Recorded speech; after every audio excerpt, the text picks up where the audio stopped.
So as always, we like to start off by just requesting, but not requiring, that you turn on your webcam if you can. And if that's possible, we're just really happy to get to know you a little better, see your faces, have this feel a little bit more interactive.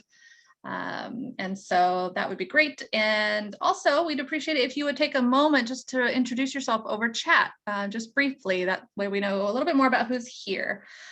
I'm having a weird little issue here. Hang on. Okay, so we'll go ahead and go to the next slide. So I'll start. I'm Angie Hacker, the CCEC Statewide Best Practices Coordinator. I am based in Carpinteria, California, which is what you see here behind me. And I am joined by a couple members of the CCEC team, John Vandevort, Ryan Badani. They're going to introduce themselves over chat. So if you have technical issues, you can always chat over to them.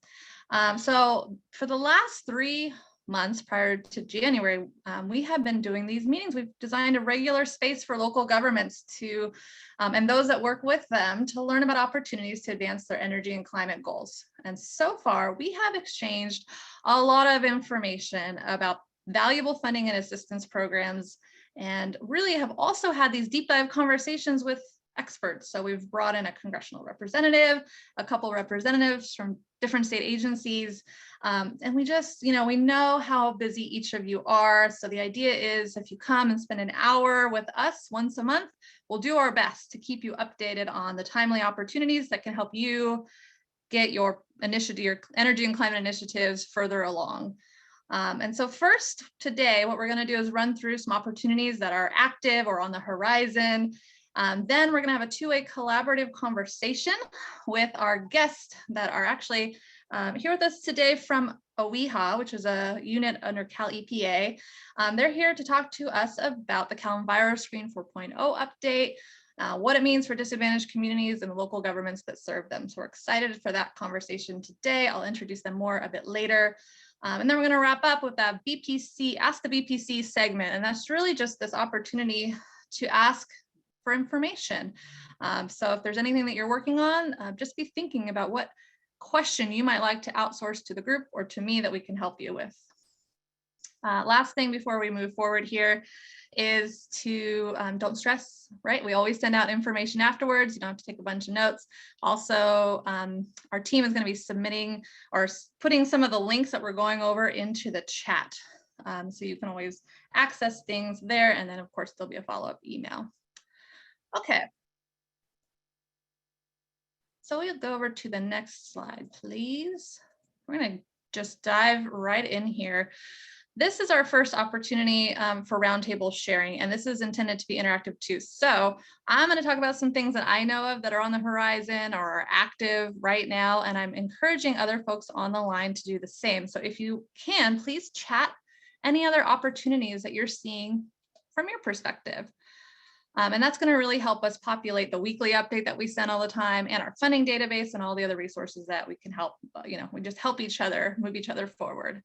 So, there's a lot that's happened. Aside from the holidays, a lot's happened since we last met, and some major movement on the policy front. So, as we all know, the anatomy of a opportunity usually begins in policy. So the federal, we have the federal stimulus that has happened. The infrastructure dollars have happened. Those are all sort of in the machinations of blossoming into programs, which we're going to talk about. You also probably been hearing starts and stops, I guess we'll say, on the Build Back Better bill, which had some major climate provisions in it, essentially kind of on hold right now. We're waiting to see whether or not it's going to get unstuck out of Senate. But in better news, some of you might be hearing lots of percolations about the governor's new budget, his proposed budget for 2022 and 23. It's using a $45.7 billion surplus. So I have only had a chance to briefly skim it, but it looks like there's a big focus on things like wildfire risk mitigation, zero emission vehicles, clean energy, and a lot of attention actually to equitable decarbonization, which I know a lot of you are going to be excited about. It includes a $2 billion clean energy investment plan. So pretty exciting. We will post the link so that you have a chance to peruse it for yourself, the link to the actual formal budget proposal. I would recommend starting to read at page 87. That's where the climate section is. There's some summary tables there that show exactly where the investments are going. Okay, so typically what we do here is talk first about funding. What's active? What active opportunities are there right now? And then we'll talk about some other assistance and then opportunities for input. So the first thing I want to mention here is coming from the Department of Water Resources. It's the Urban and Multi-Benefit Drought Relief Program. It offers financial assistance to address drought impacts through implementation of projects with multiple benefits.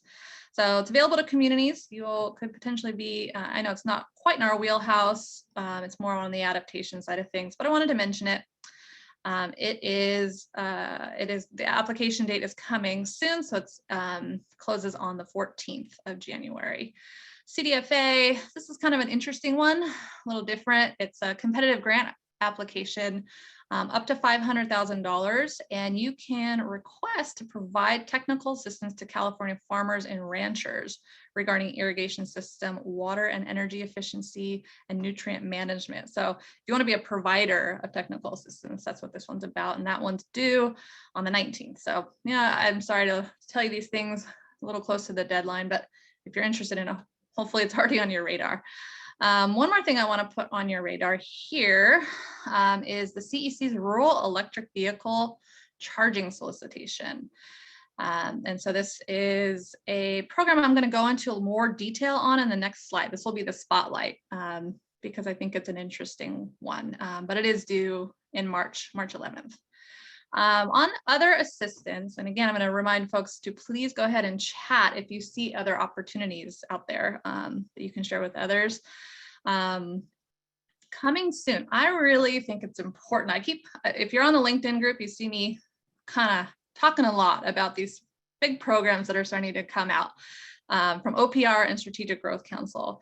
They're big dollar and they're, local governments are eligible and it's right up our alley. So I keep trying to put it on your radar.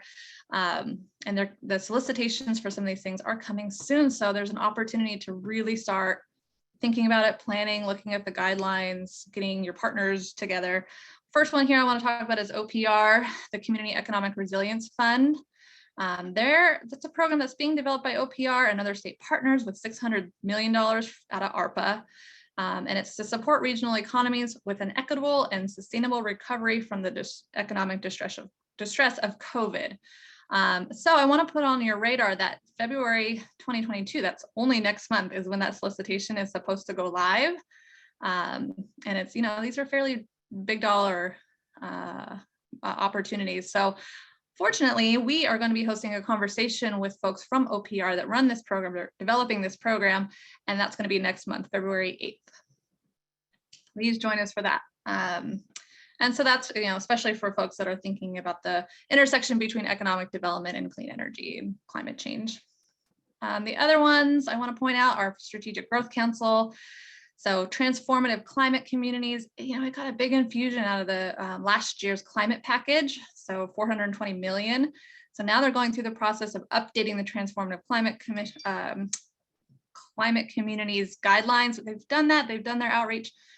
Look out for a solicitation coming out in February as well. So 2 big solicitations coming out next month. The other one that we talked about last month, we brought in a guest speaker from Strategic Growth Council on regional climate collaboratives. That NOFA is expected to come out in spring. And so we'll talk a little bit more. There's a little bit more feedback that they're soliciting. So those are big. Please do look into those, keep those on your radar. Other assistance. I mentioned last time about the statewide reach codes program, and since then that group has been very active in trying to do something specific for newcomers, people, that's what we're calling folks that are new to reach codes, particularly like electrification ordinances, and wanting to do more to sort of onboard them into the early steps of doing electrification ordinances. And so there'll be more information coming out about that, but we're excited. I think some folks here that haven't already gotten those kind of ordinances in place could really benefit from, I think it's a multi-month kind of training series. And then finally here on input. So I mentioned the SURF program from OPR. They currently have a public comment period open right now through January 28th. So if you're somebody who wants to look at those guidelines, who thinks this is a program that probably is going to be a big deal for me and my community, and I may want to make sure that OPR gets it right, this is the opportunity for you to submit comment. CARB has also reached back out to us. We had a really good listening session in December, and they want to do another listening session. We're looking at February. We're going to kind of keep it TBD for now, but they want to talk more with local governments about their local actions appendix as part of their scoping plan. So keep that, and more TBD on that as well. And then these strategic growth council opportunities, I'm just highlighting again for you that there are opportunities for input. I already mentioned regional climate collaboratives.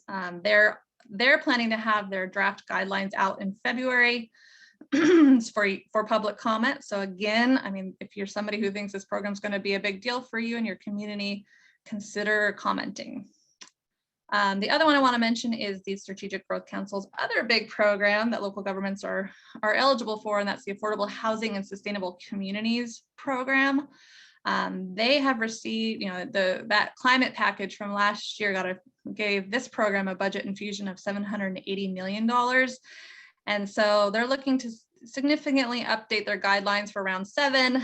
And so right now they're asking for folks that are knowledgeable of their guidelines or have an interest in their guidelines to complete a survey.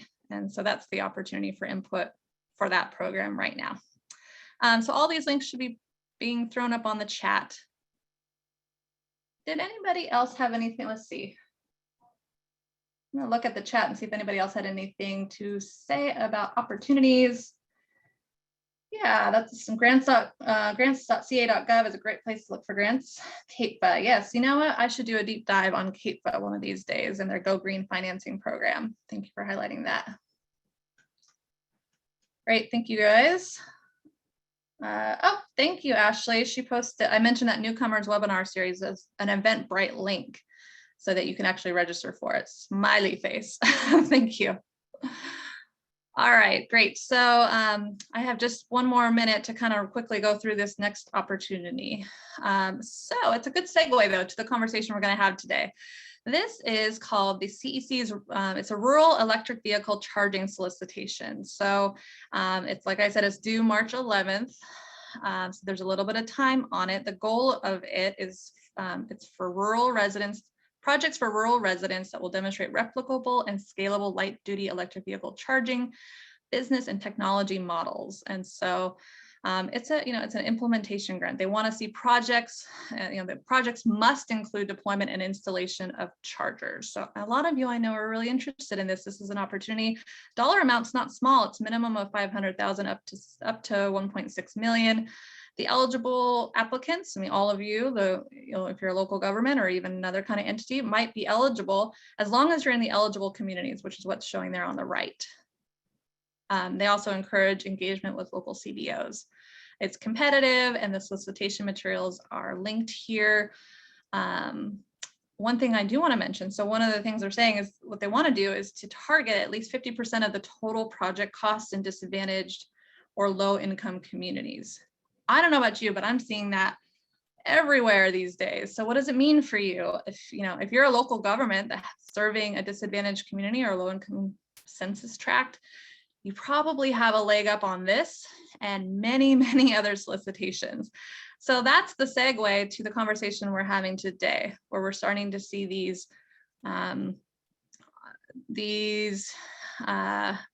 reference to disadvantaged communities over and over again in funding solicitations. And so today we're going to learn more about how disadvantaged communities are actually defined, and there's a tool that goes along with it. So I want to take this opportunity now to introduce our guests.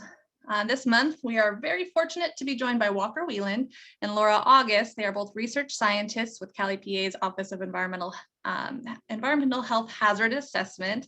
They are the key developers of the nation's first environmental justice screening tool. That's called CalEnviro Screen. So they're going to talk to us about recent tool updates, how the tool identifies disadvantaged communities, and how local governments can use this tool, especially as more and more funding opportunities are targeting this investment towards DACs.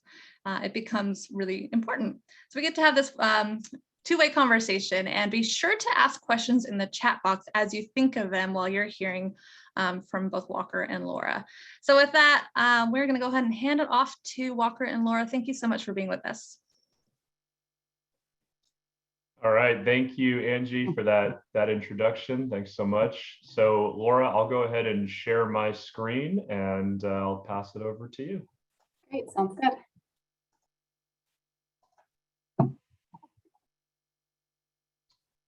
Yeah, so I'll kind of start off the presentation. We're going to give a pretty short presentation where we hope we can spend a good amount of the time really demoing the tool, looking at specific locations throughout the state that you represent, answering questions. So yeah, hopefully that will be helpful to you all.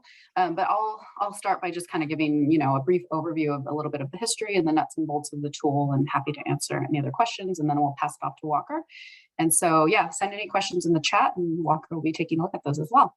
So yeah, so thanks for having me. I'm Laura August. I'm a research scientist with OEHHA, and I've been working on the development of CalEnviro Screen since, before it became CalEnviro Screen about over a decade ago, when we were proposing a method of putting together information at geographic scale on the cumulative burdens of pollution. So yeah, why don't we go to the second slide? Thanks. Yeah, so what is the tool? It sounds like some of you may have some familiarity. It sounds like maybe different varying levels. And maybe just to step back to a little bit of the history. So OEHHA, the Office of Environmental Health Hazard Assessment, is one of the 6 boards, departments, and we're the office of the CalEPA. And we're pretty small, but we do a lot of risk assessment and research. And we were a lot of scientists. We were tasked with, asked by CalEPA to develop a cumulative impacts and environmental justice tool. And so, yeah, so that's how we started working on this. So the tool itself is a mapping tool. It's a spatial analysis that helps identify California communities that are most affected by multiple sources of pollution, and where people are also especially vulnerable to the effects of pollution. So it combines information on pollution and population vulnerabilities and characteristics together into a single score. And we do this at the Census Tract scale, and we can talk more about that, and you'll see on the map, but there's 8,000 of those in California, which represents, a relatively small scale of geography. And we're last fall, 2021, October 2021, we released the final version of 4.0, so the 4th version of the tool that reflected updates and improvements that I'll share a little bit of. So as you can tell, we've typically updated the tool every 2 to 4 years, and so yeah, so this is a great time because we have a new version of the tool. And then Walker later will talk about how the tool is used. One of the uses that Angie mentioned was in identifying disadvantaged communities for states' climate investments, as well as other funding and grant opportunities as well. So we'll talk about what that what that looks like as well, and demo that as well. And yeah, so next slide, please, Walker. As I mentioned, the tool basically gets at this intersection between what's the pollution burden in communities, and what are the characteristics of those people living in communities, where we're looking at both factors. The intersection of that is really at the heart of CalEnviro Screen. So places that are, scoring high have both these pollution and vulnerability concerns as well. So it's that combination, that cumulative impacts is what we're trying to capture in CalEnviro Screen. So we just have a little any question or sorry, we just have an image here of our public process, I guess pre-COVID days of getting input from community members early on. The public process and stakeholder input and community input was really important in how the tool was formed.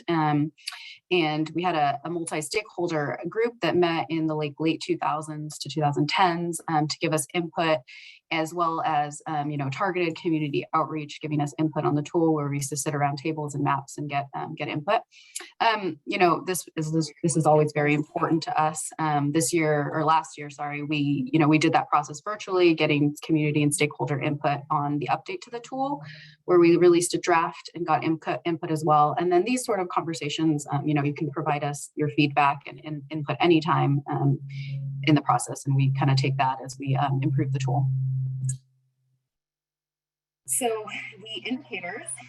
So yeah, so CalEnviro Screen 4.0 has 21 different indicators, and these indicators are broken up into sort of broad categories of what's the pollution burden in the community, where we have components of the exposures, and these are what's the potential for contact with pollution. So things like air quality metrics, like we have ozone and particulate matter, diesel emissions in the community, water quality metrics such as drinking water, so your water, water from your community water system, what's levels of contaminants in there, toxic releases from facilities, pesticides in the community.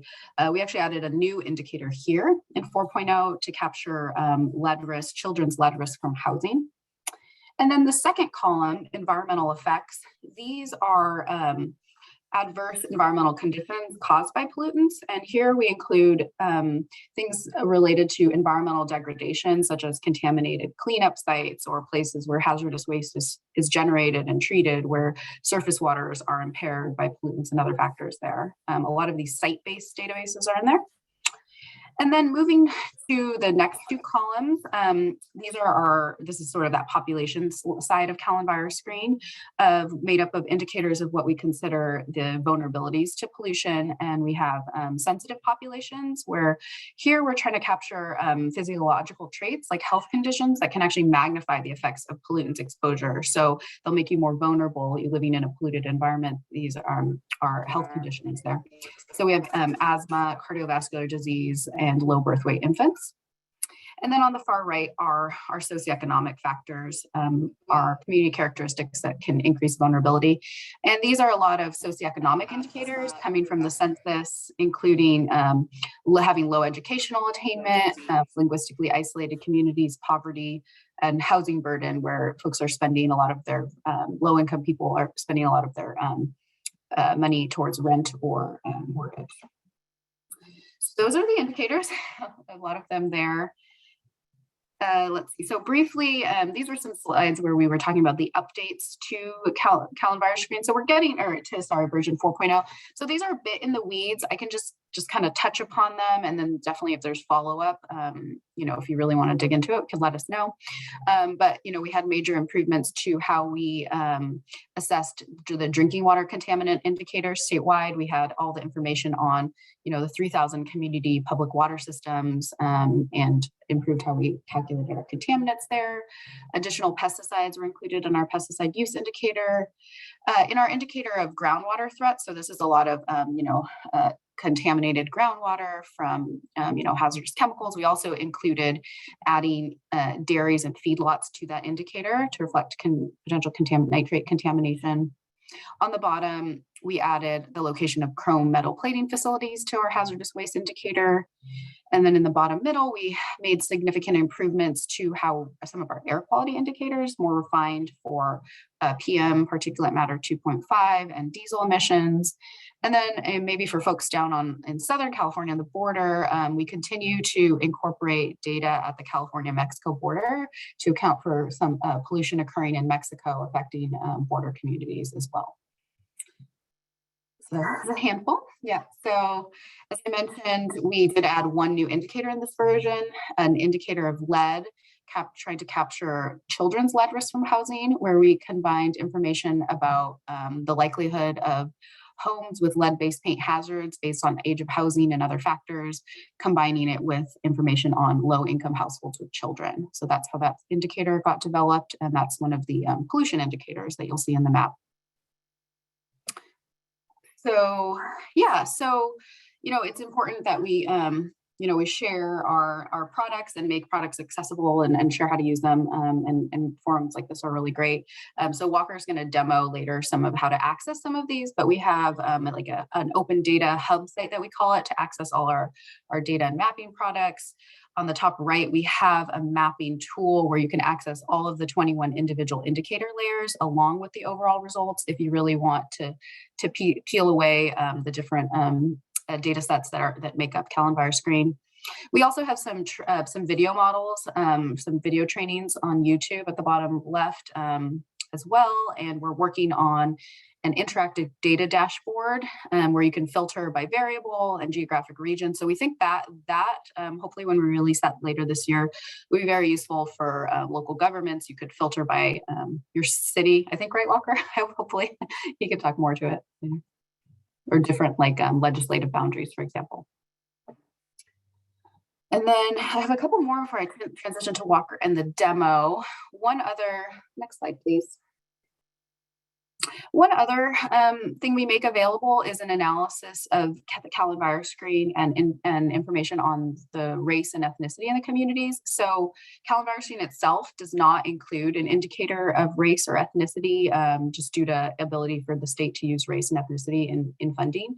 But we recognize that it's such an important consideration in environmental justice and these this work that we do the separate analysis where we look at what do the racial and ethnic composition by CalEnviroScreen scores. And so we have a report and also like an interactive story map that you can walk through and see that. But you can see on the left in the least impacted neighborhoods, so the least pollution burdened, lowest population vulnerabilities, it's overwhelmingly white population, 67%. And then in neighborhoods that are most impacted, so this highest top 10% CalEnviroScreen scores, it's overwhelmingly people of color at 90%. So that really tells the story and important picture there. So that's also available. And then looping it back to where we're going to go see what actually, the CalEnviroScreen scores and which are the disadvantaged communities. We've developed a method for putting all of the different data sets together where we combine all of our exposure indicators with environmental effects, where those are half weighted with respect to exposures.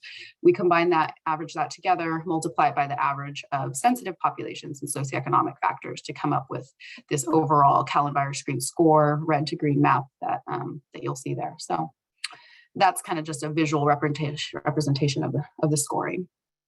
So now I'll kick it back to Walker to wrap the presentation up, and then go to a demo. And all right. So I'm going to demonstrate a couple of maps and websites that the design here is just to show people how to access this relevant information, how to use the mapping tool, and hopefully that gets maybe your ideas flowing a little bit about maybe questions you have or ideas of how the tool is or could be used locally. So I'll just go to this website. So first and foremost, and I'll include all of these links in the chat, or I'll make sure they get distributed to Angie as well. The CalEnviroScreen 4.0 website on the OEHHA overall larger website is really a place that is, holds a lot of the relevant information on CalEnviroScreen, including our larger report that has rationale and scientific background as to why certain indicators were selected and more details on how the work was actually done. There's a summary of changes that really focuses on what was new for version 4.0. And then going further down, you can access some of these mapping tools. And if you're interested in grabbing the data and looking at the data, we have it available here. I'm just going to open in a new window the overall results for the CalEnviroScreen mapping tool. And this is an interactive tool in that it works really similar to something like Google Maps or many of the other websites with interactive mapping elements.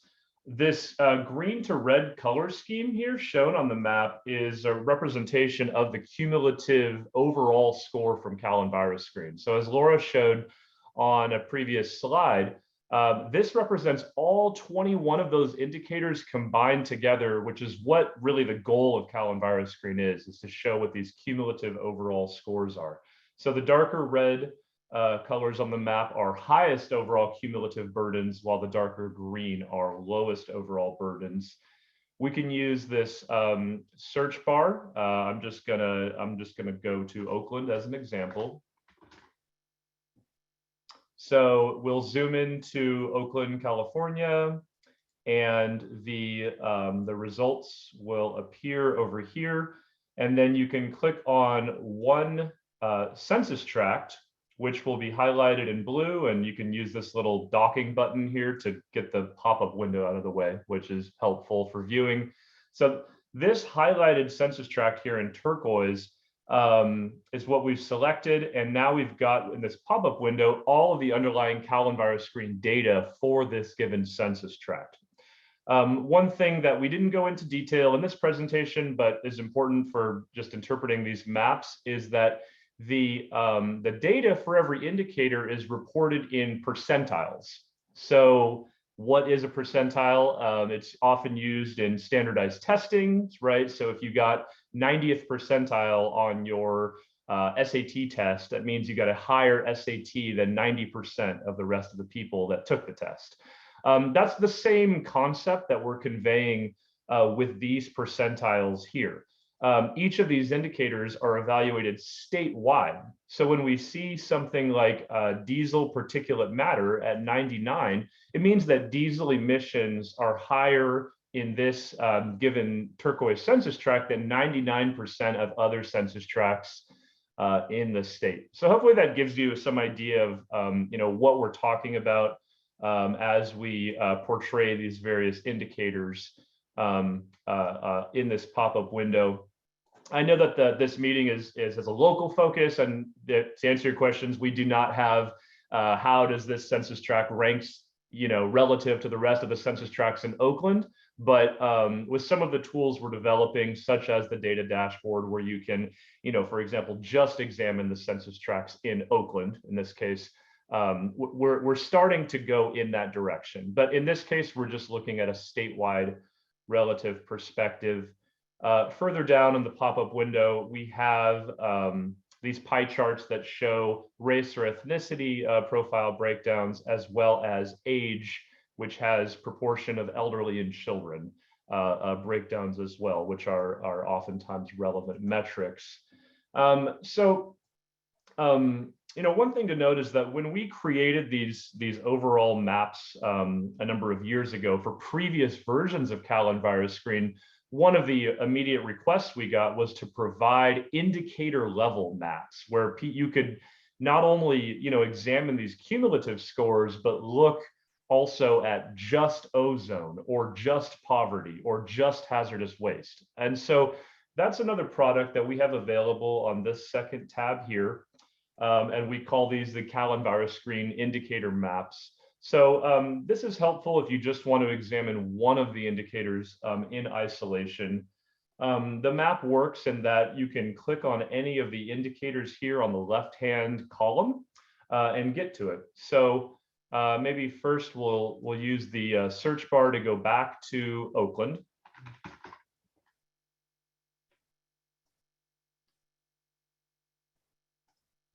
So we'll zoom into the Oakland area, and then we'll click on just one indicator such as ozone.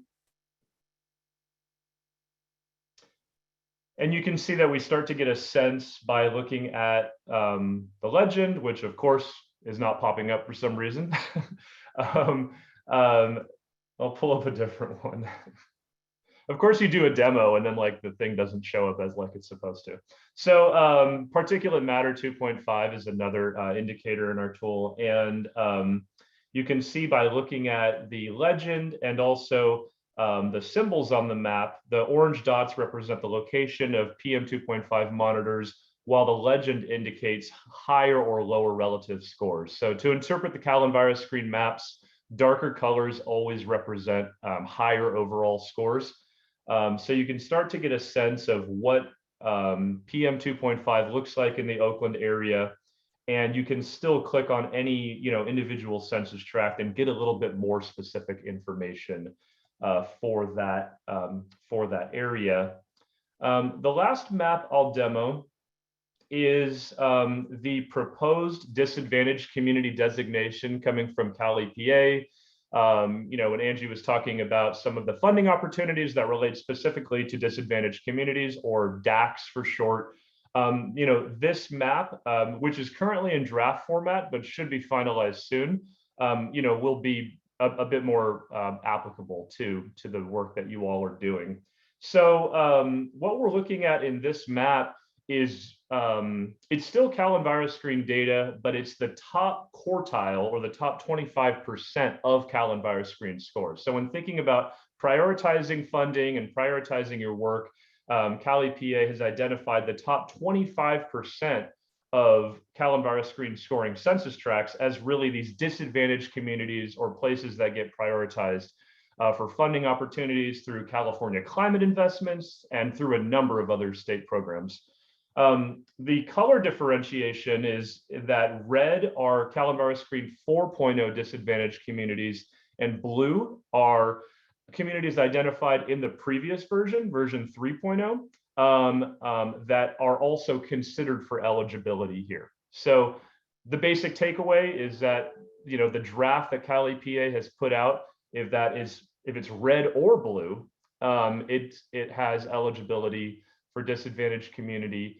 And in addition to that, not shown on the screen right here, but in other places in California, federally recognized tribal areas are also identified as disadvantaged communities. So this is part of the draft designation from CalEPA. It's not final yet, but we do expect it to be finalized soon. So this is a good reference map to know as well. So that's all that I'm going to demo for maps at the moment. You can access all of these resources from the main CalEnviroScreen 4.0 page in case you're not overloaded with hyperlinks and URLs. I'll make sure to share that in the chat. And Angie, I shared this main page. Yeah. So you can access it here. And so Angie, should I go ahead and turn it back over to you? Yeah, sure. Thank you so much. That was a really great overview, and I was not familiar with the changes and the indicators from the past iteration to this. Yeah, you know, and I think the question on all the local governments' minds that are probably here is just, am I a DAC? Or, you know, if I were to apply for funding, do I meet the qualifications? And it's really not, are you a DAC? It's, are you a jurisdiction serving a DAC? I think is probably how the funding agencies would qualify. And so maybe you can tell us a little bit more, just how should local governments use this tool to help themselves identify whether they are a DAC serving jurisdiction? And I think that last map you have up is it. The challenge being that census tracts don't always, if you overlay census tracts with jurisdictions, it's not perfect, right? Census Totally. tracts They might go outside the boundary. They don't always perfectly overlap, unfortunately. Yeah. Not all these geographies perfectly overlap. Right. I missed a slide. This is an example slide of uses of CalEnviroScreen. The inner circle here represents CalEnviroScreen uses in government statute. SB 535 and AB 1550 being a high-profile use of the tool. But it's used in other state programs through statute. However, it's used in innovative, really interesting ways. You know, one example use is at a airport construction in the city of Fresno, where they prioritized hiring of construction workers from disadvantaged communities. You know, and there are some other uses as well. And so, yeah, I can give a little demo of how to, you know, answer that question, Angie. Hey, Walker, sorry if I missed it. Did you talk about the priority populations in 1550? Or maybe that might be helpful to bring up. Yeah, sure. So, confuse everyone more. Yeah, so California Climate Investments has a map that they produce, and a new version of this map is coming out soon. That's called priority populations. These are places that have varying levels of eligibility for California Climate Investments programs and funding. And so the priority populations map will represent the CalEnviroScreen disadvantaged communities and also low income communities as identified by AB 1550. So you'll see this, you know, combination of different areas that are identified. And that's what it is. It's a combination of the disadvantaged communities from all the different factors we talked about today, but also a separate pot of funding goes towards low income communities. So that's a map that to watch out, to look out for. Yeah, and as I put in the chat, so Walker showed you this. This is the proposed community maps. CalEPA got public input and feedback, and I think someone had a question about how if the process is political or apolitical. And although CalEPA, is the lead on in determining the disadvantaged communities, they take a lot of community input over. This will be the third iteration of designating what are those disadvantaged communities and looking towards CalEnviroScreen and all of that input. So at least from our perspective, we hope it's been an apolitical process, or a process where all stakeholder input has been important, and we provide scientific recommendations, at least with our knowledge and working on this CalEnviroScreen tool. So yeah, so that's coming out later this month, hopefully. And then following that, there will be an updated version of that priority population map that I put a link into. So even if your, that project or area you're working on maybe isn't in one of these areas, these red or blue, it may also be a low income community. So that's why it'll be good to just use that priority population map. So I don't know, Angie, it might be good to invite someone from that group to present later in the year when that gets finalized, to walk through that as well. Could be a good idea. Yeah, that would be great. And I want to mention one more thing, which is, at LGC, we have pulled a spreadsheet off of CalEnviro Screen that does show the like an overlay between DAC jurisdictions and their percentiles with kind of sort of the jurisdictions that it might fall into. And the idea is that you're at least one census tract is within a jurisdiction. One qualifying census tract is within a jurisdiction. So it's worth downloading that, and maybe we can find that link and we'll share it. It's worth downloading it to at least know whether or not you have one, at least one. But I think, maybe a question is probably not for these guys, because they're the data, like the data gurus, and I love them for that. They're not necessarily the people at funding agencies making the decisions about how to use this qualifier. And so, what I want in my life over and over again is a list. All right, state, what's the list you're going to use to check against when somebody applies for a grant that's asking for DAC, that's prioritizing DAC communities? Is there some back end list hiding somewhere where we know who's who actually really qualifies or not? Because having that up front would really help jurisdictions know whether or not to even bother applying in some cases. And I don't know if you guys can comment on that, but I think that might be out of your area. Yeah, I mean, the group, this is California Climate Investment, CCI. I think you had someone maybe talk from there, from the Air Resources Board, but maybe not specifically this group. They work with all of the different state administering agencies on all the different, grants and programs that administer climate funds. So I think that might be good to touch base with them later in the year when, this map is updated, and they may have their internal spreadsheets. And but yeah, oh, go ahead, Walker. Just to show that, this priority populations map, it will be updated, but this is the one to use for today. And it's really the combination here of the CalEnviro Screen top scoring communities, but then in light blue are census tracts identified as low income communities. And then of course there's this extra complicated like beige buffer, which has to do with distance from a disadvantaged community, but still eligible. But this is a really important map to be aware of in regards to the California Climate Investments programs. Thank you, guys. I'm going to go to a couple of the questions from chat. So we got Dave from Long Beach, and I think he was partially answering your question, Walker, about uses. And he's saying local applications already in community interest around the surf facility here in town. His questions about the fineness of the grain in the data. So I think, census block level, that's how that's the DAC level, and systemic risk on the east side of Long Beach. So I don't know if you want to comment on any of that. Yeah, so let's see. So, the unit of analysis is actually the census tract, where there's usually made up of a couple of census block groups. Some other screening tools use that smaller geography. Just we've earlier on made that decision to use the census tract level, where there's about like 3,000 to 4,000 people. This because a lot of the data, including like the health data, we can't really go smaller than the census tract, and so it's kind of like you kind of have to decide what unit to use. So it is the census tract level. So I'm not sure about that facility. I don't know if you wanted to put it in there. Is it like a hazardous waste facility or? But I think a lot of the Long Beach community is identified both in the last iteration of the DAX as well as the current version. Trash incinerator. So it looks Yeah, like Walker, you've zoomed in here. Yeah, I'm simultaneously zooming in and also scanning questions and also listening to you all. We'll see how good of a job I do at the three of those things.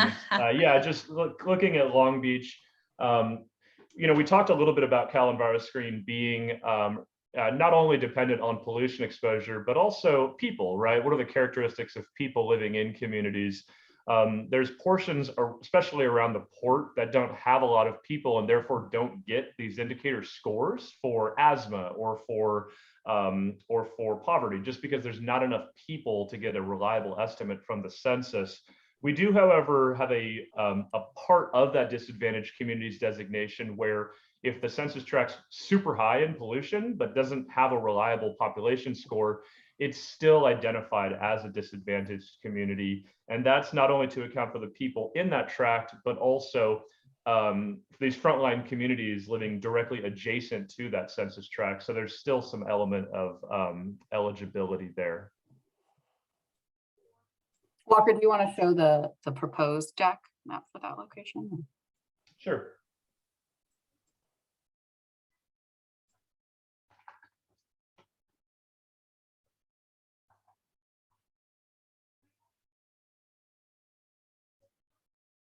Yeah, so the red indicating the highest from 4.0, the blue were the 3.0 only high scores. Yeah, so this area is pretty covered. So then prior to this being finalized, the Air Resources Board will apply the buffer around these communities as well as the low income communities, and that will be the updated map. Got a question. Yeah. Does it sound good to just keep going through the chat questions, Angie? Feel free. And actually, Dave from Long Beach followed up and he's asking, what about systemic risk? And maybe, Dave, you even want to just unmute yourself and get more clear about that. Hello, good morning. Very, very briefly, the red census tract group or census tract on the southeast side of Long Beach, those are directly across the street from power plants. They include some wetlands. They also seem to include the transmission yard and the most traveled road. So yeah, there's a lot of systemic risk if we have an earthquake. I think about it all the time. To your east. So pull the map up. Yeah, that, see, right by Loin Drive? Yeah. So just generally, in places where we know there is a lot of systemic risk, but I mean, my neighborhood's wealthy. I mean, the city attorney of Long Beach lives 4 doors down from the house I grew up in. You know, does it really count as a disadvantaged community? Maybe a climate disadvantage or earthquake disadvantaged community, but in terms of pollution burden, I mean, this is where the people live who are causing the pollution. I live with them.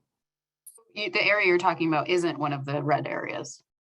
Or it is? Yes, it is. Very It much. is. Okay, interesting. Yeah. One of those ones on the kind of near the blue, or that No, one on its own on the right. The one on its own on the right. Oh, okay. On the right, Yeah. Walker, that one on Oh, the right. okay. Yeah. You know what? That Yeah. one is the non-populated place. Actually, looks like. Yeah, I can go there real quick. You know, while you're doing that, are you all available to local governments that have questions like this? Who would they contact if they have a question like this? Kind of like want to get into the weeds of the data and yeah, that Walker and I, yeah, you can definitely contact us for these questions. We also have a program email too, just CalEnviroScreen@oehha.ca.gov that we can, yeah, definitely Walker and I are happy to answer the questions. Sure. Yeah.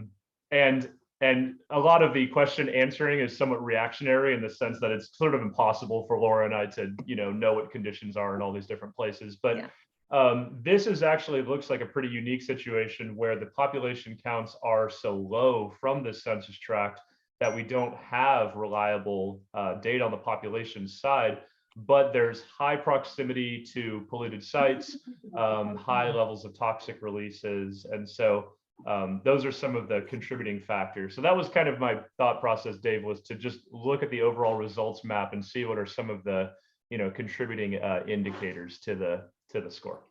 I mean, it seems like a unique scenario to me. Usually these areas that are very polluted but not populated are in a sea of really, disadvantaged communities. But this appears to be in a sea of green. So it's a little, you probably know more of the history of Long Beach than us, but that's actually seems different than what we might see statewide. Yeah. Well, It's an interesting example. That was interesting to kind of dive into, and I think you guys have done a good job answering the questions in the chat. And maybe just to kind of wrap it up, I think your job is really hard to try to determine what need looks like and who it is. So thank you for all your work. And I'm curious just to ask you, what are you hearing? What are some of the concerns you're hearing from communities that what they've raised with you about the approach and how it's being used to identify DACs and any implications that it has? What's the tough, sticky points that you're working with? Yeah, well, sticky points are really good. One thing that we always try to reinforce in these talks and when we're talking to people about CalEnviroScreen is that it's an iterative tool that we've improved upon ever since we came out with the first version in 2013. And so the feedback, that we get from stakeholders and interested people and Californians, on CalEnviroScreen is what helps, us drive the tool to being better for the next version, when that comes out. So the feedback, sometimes is reoccurring and sometimes it's emerging like a new issue, like concerns about COVID and how that affects health status and that sort of thing. But although it's sometimes tough, it's also really important for us to get that. So Laura, do you want to maybe pop through a couple of themes that we heard throughout the CalEnviroScreen draft process for 4.0 and maybe some of the things around the disadvantaged community identification? Yeah. Some of the things we're kind of grappling with and feedback we've received right now is how to incorporate climate change and climate vulnerability. This tool, as I mentioned, as it started, was to look at cumulative pollution burden.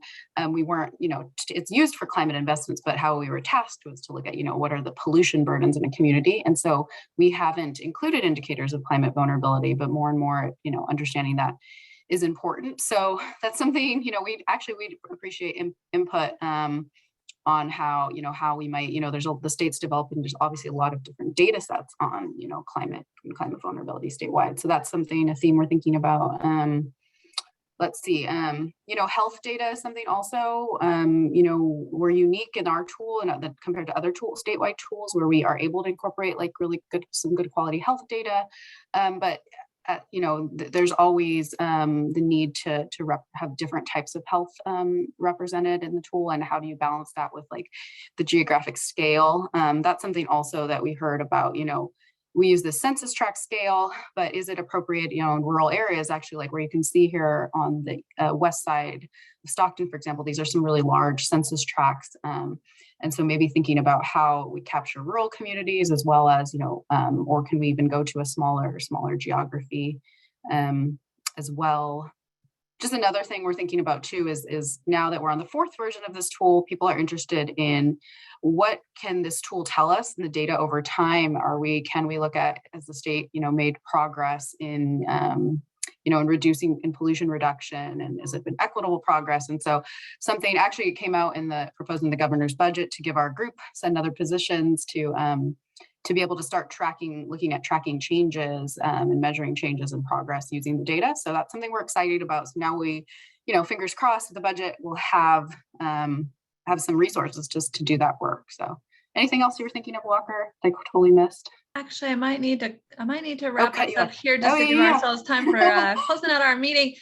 That was great, you guys. I so appreciate all the work you've done and to explain it at this level of detail and for making yourselves available to local governments if they have questions. So thanks all for that lucrative conversation, and thanks to listeners for pitching in their ideas and thoughts as well.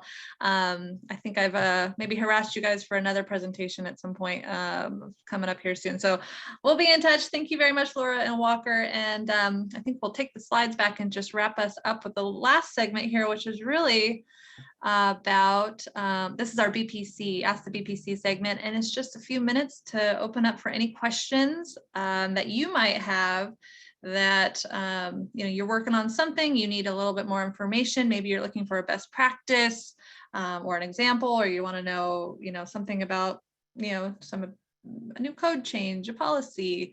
This is an opportunity to just drop those here. I may not be able to answer it right away, but you could drop it here and I'll try to answer it offline, or maybe somebody here has a good answer. So feel free to drop something in the chat, and I'll be kind of monitoring. One thing I do want to talk about at a future meeting is actually just a conversation. Maybe we'll use this segment around what challenges you are facing generally in taking advantage of funding opportunities. And I don't know, maybe eligibility under DAC requirements is one of them, but there's probably a lot of others. So I think we'll have that conversation next time. The other thing that's popped up, and I'm just biding time until anybody wants to raise a hand or drop a question. There's been a lot of questions in the past during this segment about Title 24 code changes. And I'd really like to bring in somebody knowledgeable, maybe for March or April, to talk to us about the new code changes.